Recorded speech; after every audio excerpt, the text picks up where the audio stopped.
Medina Medina Medina Medina Medina Medina Medina Medina. तो इसलिए बस 10 मिनट मेरी गुफ्तगू आप समाअत फरमा लें गौर से। कोई उठे बैठे नहीं, बस एक दर्द की बात है जो मैं आप तक पहुंचा रहा हूं। जज्बात से काम नहीं होता है, अक्लमंद वही है जो होशो हवास से काम लेता है। इस्लाम एक ऐसा खूबसूरत मज़हब है जिस मज़हब को मिटाने की जितनी भी कोशिशें की गई आज तक, सारी कोशिशें नाकाम हो गई और इस्लाम का गुलशन हरा भरा रहा। सुभान अल्लाह। तो आज हमारे बहुत सारे लोग मायूस हैं कि अब हिंदुस्तान में मेरा मुस्तकबिल क्या होगा, दुनिया में क्या होगा। तो बस सिर्फ इस ताल्लुक़ से एक बात जान लें कि इस्लाम के आए हुए 1400 साल हो गए। 1400 साल में बहुत सारे तूफ़ान आए, बहुत सारी आंधियाँ आई, बेशुमार लोगों की जानें गईं, गांव तबाह हुए, बस्तियां लूटी, यह सब कुछ हुआ। मौसम आया, मौसम गया, बदला, सब कुछ हुआ। लेकिन कोई ये तो बता दे कि दुश्मनी और मुखालफत के बावजूद मुसलमान 1 लाख था और घट के 70,000 हो गया। मुसलमान 50,000 था, घट के 25,000 हो गया। ये हमारी सच्चाई और फैक्ट है। आप गौर से इसको सुन लें। पहला दिन जिस दिन हुजूर ने अपने नबी होने का ऐलान किया, सबसे पहले जिसने हुजूर का साथ दिया, हुजूर का कलमा पढ़ा, वो हुजूर की बीवी थी सैयदतुना खदीजा रज़ी अल्लाह ताला अन्हा, आपकी बीवी थी। दूसरा आदमी जो उस ग्रुप में शरीक हुआ वह कौन था? वो आपका ग़ुलाम हज़रत ज़ैद इब्न हारिसा था। तीसरा आदमी जो उस गिरोह में शामिल हुआ वह कौन था? हज़रत मौला अली शेर खुदा थे। नन्ही सी उम्र थी, 7-8 साल के आप थे, उस वक़्त आपने कलमा पढ़ा। चौथा आदमी जो उस गिरोह में शामिल हुआ वह कौन थे? हुजूर के सच्चे दोस्त सिद्दीक़ अकबर रज़ी अल्लाह ताला अन्हु थे। यही 4 लोगों ने सबसे पहले ईमान लाया। औरतों में सबसे पहले हम सबों की मुक़द्दस माँ, मर्दों में सबसे पहले सिद्दीक़ अकबर, बच्चों में सबसे पहले मौला अली और ग़ुलामों में सबसे पहले ज़ैद इब्न हारिसा। 4 लोग थे। जब 4 लोगों ने कलमा पढ़ा तो मक्के के लोगों को जब खबर पहुंची कि यह लोग कलमा पढ़ चुके हैं और हुजूर अपने नबी होने का ऐलान कर चुके हैं, उन लोगों ने दुश्मनी शुरू कर दी। दुश्मनी ये शुरू कर दी, ए लड़का, ए बैठो बैठो, पहले ये बात सुन के जाओ, बैठो। आज हमारे बच्चे दुनिया भर की बातें पढ़ते हैं, इस्लाम नहीं पढ़ते हैं। जो इस्लाम नहीं पढ़ेंगे उसको काफिर बनाना बहुत आसान है। आज यही वजह है कि मेरी बेटियां निकाब पहन के स्कूल जाती हैं, वहाँ निकाब समेट कर बैग में रख कर गैर मुस्लिमों के साथ 2-4 घंटे पार्क में गुजार के वो घर आ जाती हैं। और जब उनका प्यार परवान चढ़ता है तो अपने मज़हब को छोड़ करके उसी का दामन थाम लेती। सिर्फ जवानी दीवानी की वजह से वह उनका साथ दे दिया। वो नहीं समझा कि जवानी 10 साल की है और यह 10 साल 5 सेकंड की तरह ख़त्म हो जाते हैं और 10 साल के बाद उनका चेहरा लटक जाएगा, उनके चमड़े ढीले पड़ जाएंगे, वो बूढ़ी हो जाएगी, कोई उसको पूछने वाला तक नहीं होगा। 10 साल तक तवायफ अपने हुस्न को दिखला के ग्राहक को बुलाती है। जब बीमार पड़ जाती है, बुढ़ी हो जाती है, तो कोई उसके दरवाजे पे दस्तक देने नहीं जाता है। तो उस हालत में वो जहर खा के मर जाती है या भीख मांगती है। लेकिन जो अपनी इज्जत की हिफाजत करती है और अल्लाह के नाम पे निकाह के ज़रिए अपने शौहर के पास जाती और जायज़ तरीक़े से उनके साथ संबंध बनाती है, तो वो जब खूबसूरत रहती है तो भी शौहर उस पर जान निछावर करता है, और जब वो 80 साल की बूढ़ी हो जाती है तो भी शौहर जान निछावर करता है।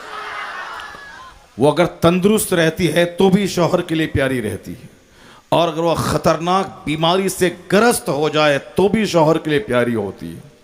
90 साल के बुढ़ापे में 100 साल का बूढ़ा अपनी बीवी को कांधे पे लेके डॉक्टर के पास जाके कहता है कि डॉक्टर बाबू इस बुढ़िया को बचा दो वरना मैं मर जाऊंगा। अगर ये काम 25 साल का जवान करे तो लोग कहेंगे उनके जिस्म से मोहब्बत है। लेकिन ये 90 साल का बूढ़ा हाथ थर्रा रहा है, ये अपनी बीवी को बचाना चाहता है, तो आखिर वहाँ जिस्मानी ताल्लुक़ काम नहीं कर रहा है, बल्कि वहाँ रूह का रिश्ता काम कर रहा है। अल्लाह के नाम पे चूंकि वो शादी हुई है, अल्लाह का नाम लेके ईजाब कबूल हुआ है, इसलिए उम्र बढ़ती जाती है, मोहब्बत बढ़ती चली जाती है। और जो रिश्ता सिर्फ सेक्स की तकमील के लिए हो, जो नफसानी ख्वाहिशात की तकमील के लिए हो, वो रिश्ता टूट जाता है। तंदुरुस्ती को देख के रिश्ता हुआ तो जब वह बीमार पड़ेगी रिश्ता टूट जाएगा। हुस्न को देख के रिश्ता कायम हुआ, 4 दिन के लूज मोशन से जब उसका चेहरा काला होगा तो रिश्ता टूट जाएगा। जब जवान को देख के, जवानी देख कर रिश्ता तय किया है, तो जहां बूढ़ी होगी उसे बीच चौराहे पे भीख मांगने के लिए छोड़ के लड़का भाग जाएगा। लेकिन जो रिश्ता अल्लाह के नाम पे मुनक़िद होता है, उम्र बढ़ती चली जाती है, मोहब्बतें पुख्ता होती चली जाती हैं। इसलिए मेरी माँ बहन बेटियां इस्लाम सीखें और चंद लम्हे की ख्वाहिश की तकमील के लिए इन गोंडों के हाथ अपने ईमान को बर्बाद न करें। और हर माँ बाप पे लाजिम है कि अपनी बेटी को सिर्फ स्कूल की टीचर बनाने के लिए उसे गैर मुस्लिमों के कब्जे में जाने के लिए आज़ाद ना छोड़ दें।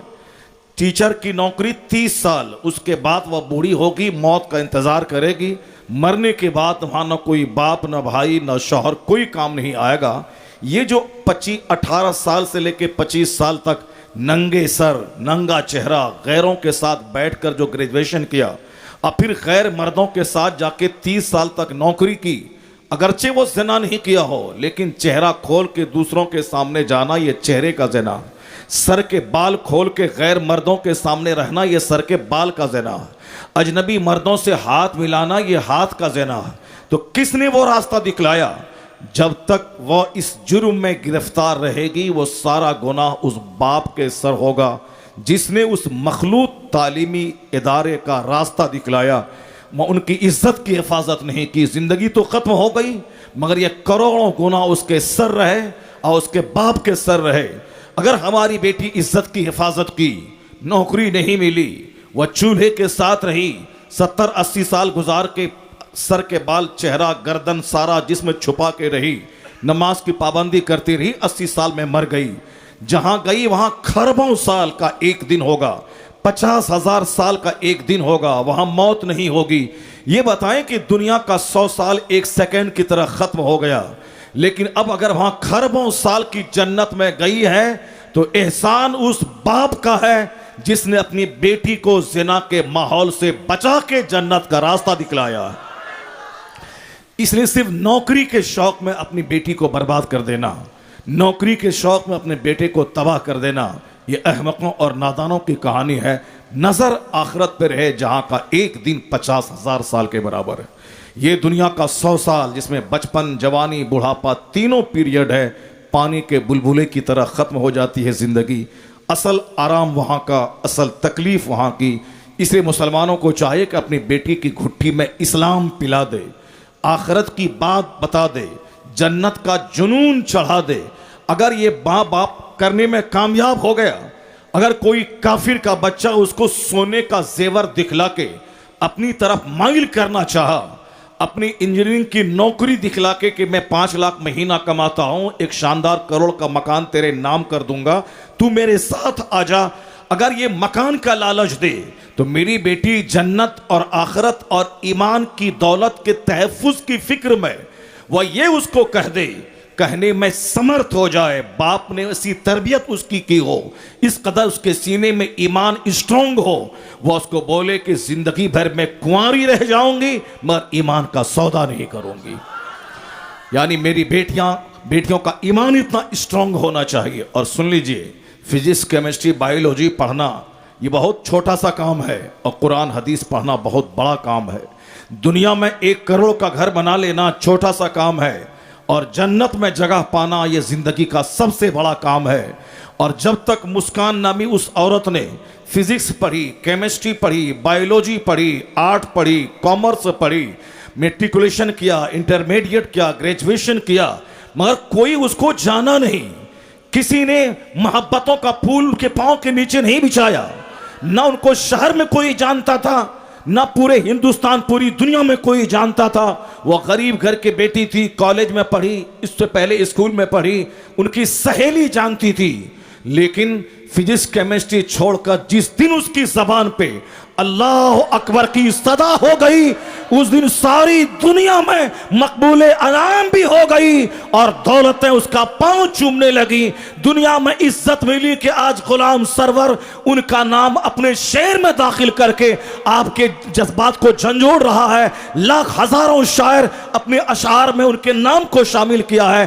पता चला कि जब तक दुनिया दुनिया करेगा गली का कुत्ता भी नहीं पूछेगा, और जिस दिन अल्लाह का नाम लेगा यहां इज्जत मिलेगी, मरने के बाद मुस्तफा की जन्नत मिलेगी।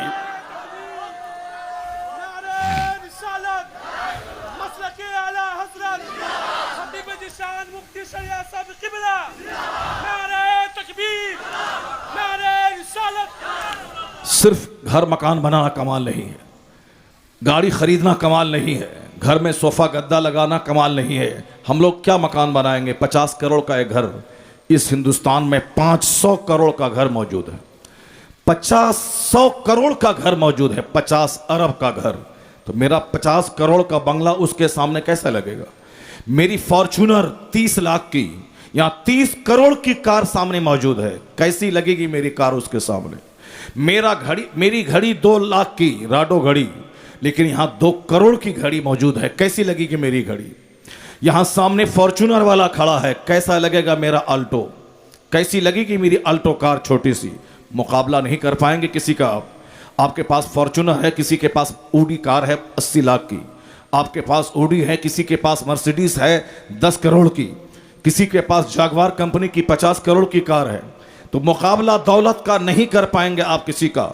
लेकिन जो दौलत अल्लाह ने आपको दी है, आप जान लीजिए, अमेरिका का जो बाइडन, हिंदुस्तान का मुकेश अंबानी, टाटा, बिरला, जिंदल, मित्तल, दुनिया भर के सारे दौलतमंद जो खरबों के घर में रहे, खरबों की गाड़ी पे चले, आपके इस गांव का वो देहाती जो दिन भर रिक्शा चला के 300 रुपए कमाता है, अगर उसको अमेरिका का जो बाइडन कहे कि मैं अपना 50 करोड़ का बंगला तुझे दे दूंगा, सिर्फ एक काम करना कि मेरे घर में एक छोटा सा चांदी का बुत है, उस बुत को तुम सजदा कर दो या हाथ जोड़ के खड़ा हो जाओ, ये 50 अरब का घर तुझको दे देंगे। मेरा रिक्शा चालक जो आलिमों की सोहबत में रहकर, जो अपने बाप दादाओं से सुनकर, जो कुरान हदीस पढ़कर, जो जान गया है कि ईमान कितनी बड़ी दौलत है, दुनिया का सारा दरख्त गोल्ड बन जाए, सारा ढेला हीरा बन जाए, उसको एक पल्ले में रखा जाए, दूसरे पल्ले में कलमा ला इलाहा इल्लल्लाह को रखा जाए, उस पल्ले का वजन उस पे गालिब आ जाएगा। वो रिक्शा चालक बोलेगा सारी जिंदगी मैं ठेला चला के 300 कमा के बाल बच्चों को पालना ये गवारा है, और ईमान का सौदा करके बुत को सजदा करना ये गवारा नहीं है। वह उनके खरबों के मकान पे पेशाब कर देगा और अपने ईमान का तहफ्फुज कर लेगा। ये इतनी बड़ी दौलत है, ईमान की दौलत, जो अल्लाह ने आपको दिया है।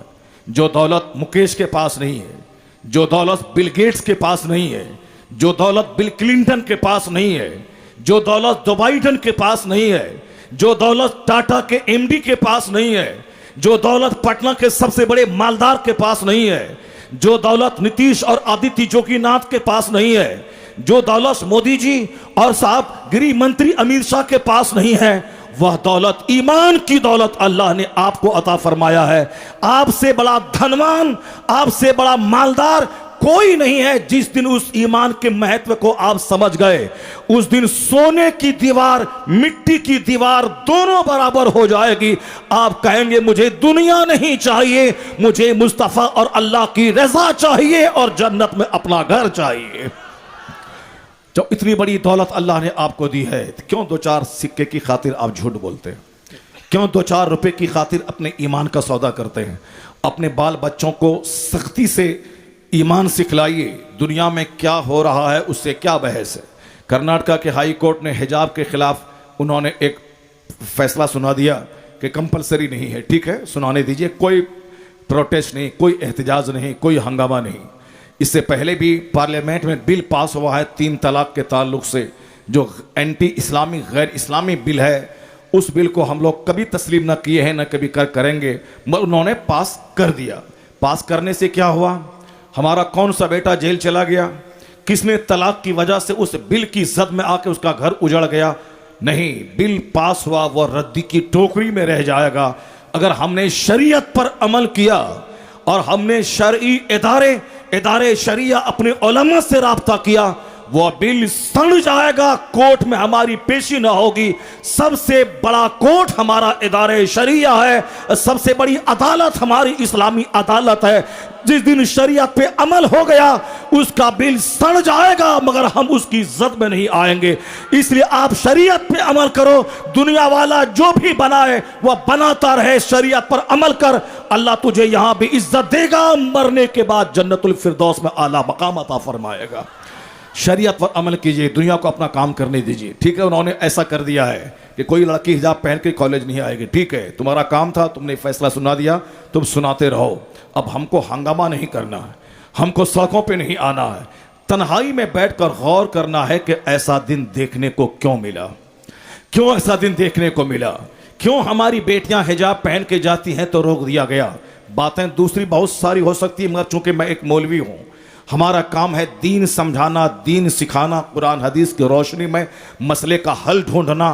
पॉलिटिकल लोग होते हैं वो पॉलिटिक्स की बात करते रहें, हम लोग मौलवी हैं, हम दीन और मजहब की बात करते हैं कि इस इस्लामी नुक्ते नज़र से इस प्रॉब्लम का हल क्या होगा। ये दिन किसने दिखलाया है? कुरान ने कहा वह करना फी बयूते कुन्ना वला तबर्रजना तबर्रुजल जाहिलिया। कुरान कहता है कि ए औरतों, तुम अपने घरों में ठहरी रहो, दौरे जाहिलियत के औरतों की तरफ बेपर्दा मत फिरो। कुरान ने कहा कि बेपर्दा मत फिरो, अपने सर पर अपने चेहरे पे दुपट्टा डाल के रहो, अपनी जवानी अपने जौबन को छुपा के रहो। कुरान कहता है वह कुल्लिल मोमिनात यग़दुदना मिन अबसारिहिन्ना। ए हबीब, आप मुसलमान औरतों से कह दीजिए कि वह निगाहें नीची करके रखें। वह यहफ़ज़ना फ़ुरूजहुन्ना, अपनी शर्मगाहों की हिफाजत करें, अपने सीने पे चादर डाल के रहें, पर्दे की चीज है, पर्दे में रहें। दौरे जाहिलियत की बेपर्दा औरतों की तरह आवारा मत फिरें। हमने कुरान करीम की तालीमात पे अमल छोड़ दिया। मेरी 5% बेटियां जो मौलवी की बीवी और बेटी है, या जो मौलवी के संपर्क में रहने वाला दीनदार मुसलमान है, उसी की बेटी निकाब पहनती है। बाकी 98% हमारी बेटियां जो मालदारों की बेटियां, गैर इस्लामी कल्चर जहां है उसकी बेटियां किस तरह स्कूल जाती हैं सबको मालूम है। 9 साल के बाद से लड़की जवान होने लगती है, उस वक़्त से उस पर मोटी चादर चाहिए। डॉक्टर बने, इंजीनियर बने, आलिमा बने, फाजिला बने, खतीबा बने, मुबल्लिगा बने, सब बने, लेकिन अपनी इज्जत की हिफाजत करके बने। और अपना स्कूल हो, कॉलेज हो तो बच्चियां डॉक्टर बने, नर्स बने, इंजीनियर बने, सब बने। यहाँ मुखालफत हम करते हैं उस तालीम की, इसीलिए एक टेबल पे जवान लड़के जवान लड़की दोनों बैठ कर पढ़ते हैं। और इंजीनियर बनते हैं, बाद में इज्जत लुट जाती है पहले। और डॉक्टर बनती है मेरी 1 करोड़ में एक बेटी, और 100% औरतों की आबरू लुट जाती है रास्ते में। रिजल्ट है इंजीनियरिंग का करोड़ लाख में 1, और इज्जत की लुटाई का 100%। और रिजल्ट है MBBS डॉक्टर बनने का 1 करोड़ में 1 बेटी, और इज्जत लुटाई 100% की। इज्जत लुटाई का मतलब ज़िना नहीं है। वही मैंने कहा कि चेहरा खोल के गैर मर्दों के सामने जाना, सर से दुपट्टा हटा के जाना, जीन्स पहन के जाना, टी शर्ट पहन के जाना, शॉर्ट्स पहन के जाना। अगर नहीं यकीन हो तो शादी ब्याह के मौके पे देख लें, हमारी बेटियां जो सज धज कर और 1 घंटा मेकअप करके इस तरह शादियों में शरीक होती हैं, नहीं समझ में आता कि एक गैर मुस्लिम की शादी है या एक मुसलमान की शादी है, गैर मुसलमानों की बेटियां हैं या मुसलमानों की बेटियां हैं। ऐसा लगता है कि सज धज कर किसी कस्टमर की तलाश में निकली है। वह भूल जाती है कि मैं फातिमा ज़हरा की कनीज हूं, वह भूल जाती है कि मैं मुसलमान हूं, वह भूल जाती है कि कब्र में मुझको हिसाब किताब देना होगा, वह भूल जाती है कि मैदान महशर में मुझे पाई पाई जर्रे जर्रे का हिसाब देना होगा। मैं बेलगाम नहीं हूं, मैं मुसलमान हूं। अल्लाह पर यकीन है, अल्लाह मेरे सारे अमाल को देख रहा है। मेरे कंधे पे दोनों फरिश्ते 24 घंटे मेरे साथ मेरी एक्टिविटीज को नोट कर रहे हैं। मेरा हाथ, मेरा पांव, मेरा पेट, मेरी शर्मगाह, मेरा सारा जिस्म मेरी एक्टिविटीज को नोट कर रहा है। और क़यामत के दिन मेरे विरोध में मेरा हाथ, मेरे पांव, मेरी आंख, मेरा चेहरा, मेरा सारा जिस्म गवाही देगा। जिस जमीन पर बैठकर मैं गुनाह करता हूं वह जमीन सीसी कैमरा की तरह मुझको देख रही है। और क़यामत के दिन मेरी सारी रिकॉर्डिंग अल्लाह के सामने पेश करेगी। कुरान कहता है यौम इज़िन तुहद्दिसु अख़बारहा, जिस दिन यह जमीन अपनी खबर बताएगी। इसकी पीठ पर बैठकर जलसा सुना गया, सजदा किया गया, दुरूद पढ़ा गया, कुरान की तिलावत की गई, या फिर इस जमीन पर बैठ करके शराब पी गई, जिना किया गया, झूठ की महफिल सजाई गई, चाय की दुकान पे चुस्की लेके मुसलमानों की ग़ीबत की गई। कोई कुछ ना बोले, मुंह पे अल्लाह मोहर मार देगा। यह जमीन बताएगी कि इस पर बैठ के क्या किया गया। यह जमीन सीसी कैमरा की तरह, ये हाथ पांव सीसी कैमरा की तरह, या दोनों कांधों पे दो फरिश्ते हमारी सारी गतिविधि को रिकॉर्ड के तौर पर नोट कर रहे हैं। और अल्लाह रब्बुल इज्जत तो देख ही रहा है, ना उसको नींद आती है ना औंग। इस्लाम कहता है अगर तुम इस नजरिए से हट के जियोगे तो दुनिया पाप से भर जाएगी, दुनिया क्राइम से भर जाएगी। अमेरिका की मजबूत आर्मी जिना को रोक नहीं पा रही है, हिंदुस्तान की ताकतवर फौज क्राइम को रोक नहीं पा रही है, चाइना जापान की ताकतवर आर्मी क्राइम रोक नहीं पा रही है, अमेरिका की ताकतवर अदालत जुल्म रोक नहीं पा रही है, हिंदुस्तान के हाई कोर्ट, सुप्रीम कोर्ट, ये हिंदुस्तानी अदालत क्राइम और ज़िना और शराब को रोकने में असफल है। एक नजरिया है आखिरत का, एक नजरिया है इस्लाम का कि दो फरिश्ते देख रहे हैं और रिकॉर्ड खुलेगा। वहां जमीन गतिविधि की नोट कर रही है, फरिश्ते नोट कर रहे हैं, हाथ पांव नोट कर रहे हैं। इस्लाम का यह नजरिया जितना ज्यादा पुख्ता और मजबूत होता चला जाएगा उतना ही ये दुनिया क्राइम से पाक होती चली जाएगी। भले ही दुनिया ज़िना को रोकने में असमर्थ है, इस्लाम का कानून पर्दा अगर नाफिज कर दिया गया तो 99% दुनिया ज़िना से पाक होती नजर आएगी। दुनिया का कानून कमजोर है, मुस्तफा का कानून ताकतवर है। उस ताकतवर कानून को जितना ज्यादा बल मिलेगा, ताकत मिलेगी, उतना ही ज्यादा क्राइम घटता चला जाएगा। हमको इस्लाम ने कहा तेरी बेटियां आवारा ना फिरें, तेरी बेटियां मोटी चादर डाल लें। हमने सिर्फ 2% मौलवी को इस कानून पर अमल करने के लिए छोड़ दिया। मौलवी की बेटी निकाब पहने, बाकी 98% मेरी बेटियां जवान स्कूल में जाने लगी जींस टी शर्ट पहनकर, सर से दुपट्टे हटाकर। शादी ब्याह में बेपर्दगी, उर्स के मौके पे बेपर्दगी, समाज में बेपर्दगी, मार्केटिंग में बेपर्दगी, मेला ठेला में बेपर्दगी, स्कूल कॉलेज में बेपर्दगी। जब बेपर्दगी को हमने जगह दिया तब उनको हौसला मिल गया कि 2% औरत भूतनी बन के क्यों मेरे स्कूल में आ रही है, ये अपने सर पे हिजाब डाल के क्यों सब लोगों की तवज्जो खराब कर रही है, ये 2% बेटियां। तो उन्होंने कहा जब तुम्हारी सारी बेटियां जींस पहन के आ रही हैं तो तुम क्यों चुड़ैल बनने के लिए अपने सर पे हिजाब डाल के आ रही हो। अगर तुम्हारे मजहब में कंपलसरी होता तो 100% तेरी बहनें सब हिजाब पहन के आती।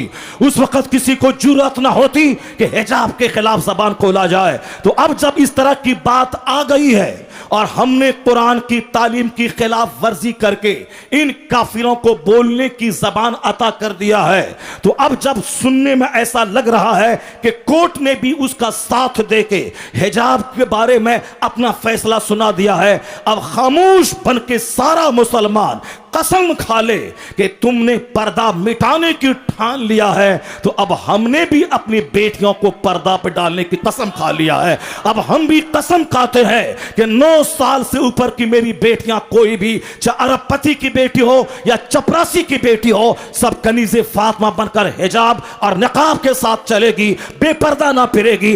जिस दिन तुमने ऐसा किया, यहां स्कूल में भी परमिशन मिलेगा, अमेरिका में भी तुमको परमिशन मिलेगा, और फिर दुनिया की सारी तरसगाहों में परमिशन मिलेगा। यहां इज्जत से देखा जाएगा और मरने के बाद किसी करीना के साथ जहन्नम नहीं जाएगी। जब फातिमा ज़हरा का पर्दा तेरे सर पे होगा, उसी खातून जन्नत के पीछे पीछे जन्नत में तेरा मकाम बनेगा। कसम खा ले कि मेरी अब कोई बेटियां बेनकाब नहीं फिरेंगी, बेनकाब नहीं रहेंगी।